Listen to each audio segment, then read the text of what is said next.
أعوذ بالله السميع العليم من الشيطان الرجيم بسم الله الرحمن الرحيم ثم الصلاة والسلام على أشرف المرسلين وعلى آله وصحبه الأجمعين رب اشرح لي صدري ويسر لي أمري واحلل عقدة من لساني يفقه قولي عما بعد السلام عليكم ورحمة الله وبركاته.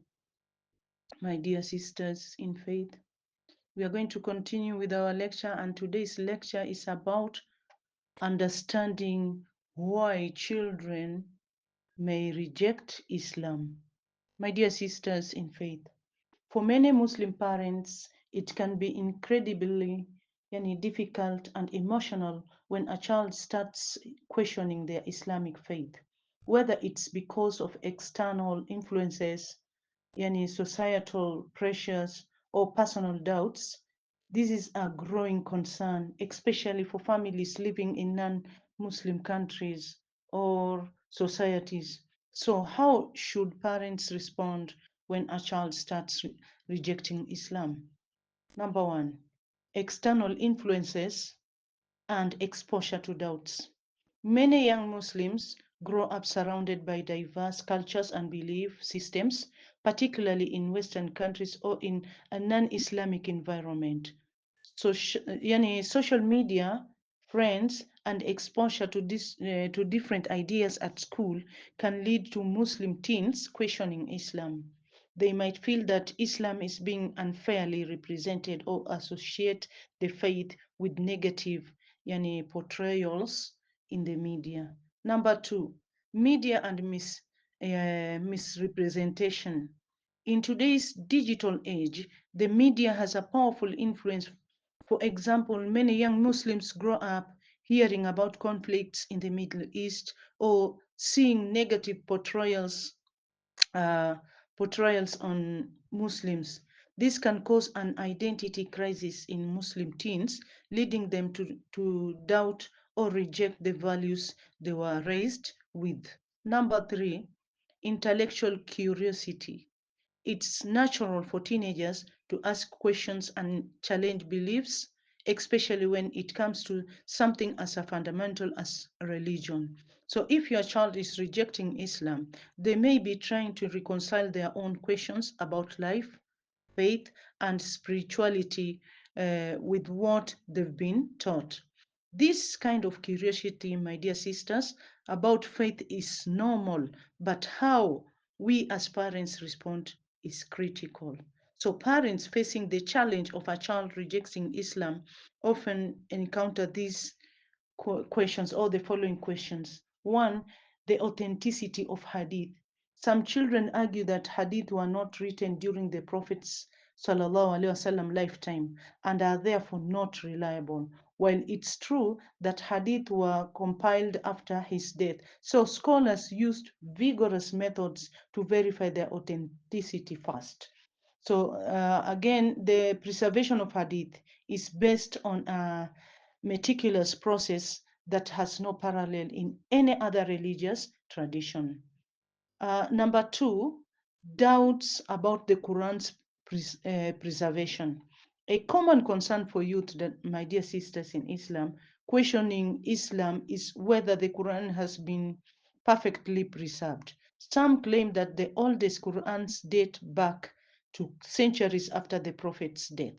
In response, parents should share that the Quran was both memorized and written down during the Prophet's lifetime, and it continues to be memorized by millions of Muslims today, ensuring its preservation. Number three, the role of freedom of belief.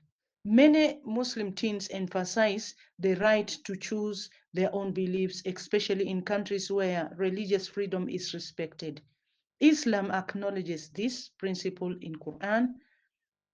In Quran, it has been stated in Quran, Surah Al-Baqarah, verse 256, that states, there is no compulsion in religion. However, my dear sisters, it's crucial for young Muslims to explore the faith with sincere inquiry rather than turning away from it without proper understanding.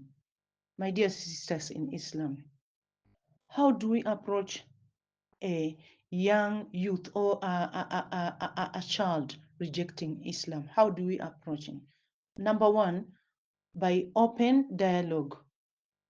So, when a child rejects Islam or questions their Muslim identity, parents should avoid reacting with anger or frustration. Instead, create a space for open dialogue. Let your child express their doubts and concerns and listen carefully.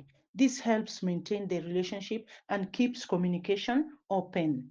Point number two, encourage learning from authentic Islamic sources. So encourage your child to continue studying Islam, but from reputable sources. There are many accessible materials, scholars, and resources that can offer answers to the questions they have. So if they are intellectual by nature, encourage them to explore Islamic history, science, and scholarship.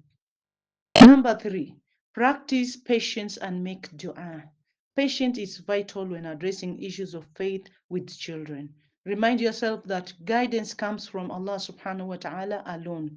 While you can provide a nurturing environment and support, it is ultimately Allah subhanahu wa ta'ala who opens hearts and minds. Continue making dua for your child's return to Islam, inshallah. Also, one way to guide a child who is rejecting Islam is to propose a compromise. For example, encourage them to study Islam with an open mind for a fixed period of time, say like 6 months or 3 months.